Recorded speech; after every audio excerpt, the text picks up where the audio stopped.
Lancement officiel ce vendredi 31 mars 2023 des travaux d'analyse du dossier ZES du pool Malébo. La cérémonie s'est déroulée au siège de la FEC à Gombe en présence de membres de la commission d'analyse et d'autres invités. Parmi les moments forts de la journée, la présentation du projet de création de la ZES du pool Malébo par les promoteurs, suivi des échanges. Donc il s'agit aujourd'hui de vous donner un aperçu sur le projet, mais aussi sur RISE. Qui sommes-nous? Qui sommes-nous, ce que nous avons fait, quelle est notre expérience, afin que lorsque vous évaluez les différents éléments que nous avons soumis à la commission, vous sachiez exactement qui nous sommes, quel est le travail que nous avons fait sur ce site. Donc nos propos vont s'orienter en 3 points principaux. Donc la présentation de RISE, peut-être certaines centrales, certains moteurs sur des centrales, de manière à dédier une capacité énergétique pour la zone économique. Parce que ça fait partie des conditions que nous garantissons à nos investisseurs lorsqu'ils viennent.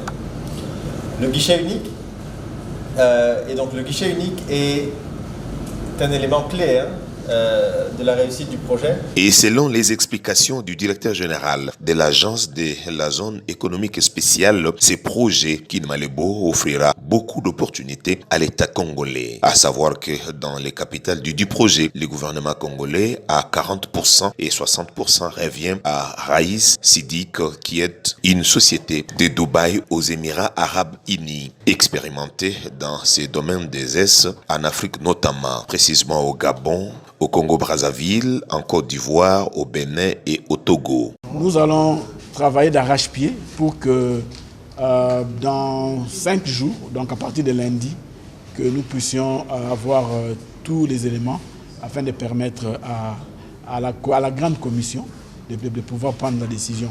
Et ce qu'il faut savoir, c'est que vous avez suivi le représentant de RISE ici.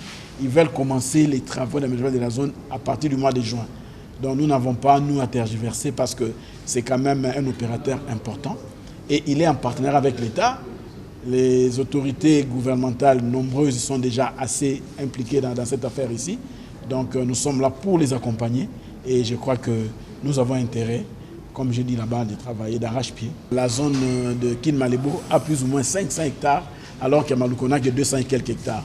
Donc ce n'est pas antinomique d'avoir encore une zone économique spéciale à Kinshasa, parce que vous savez, Kinshasa, c'est une ville de plus de 20 millions d'habitants et les demandes sont tellement grandes. Et aussi, les gens disons les investisseurs qui viennent dans la zone de Kin Malébo, ils visent aussi le marché extérieur. Donc, ils viennent pour profiter de nos ressources afin d'investir et amener les produits à l'extérieur pour permettre à ce que le gouvernement puisse avoir quand même aussi des devises pour faire fonctionner notre économie.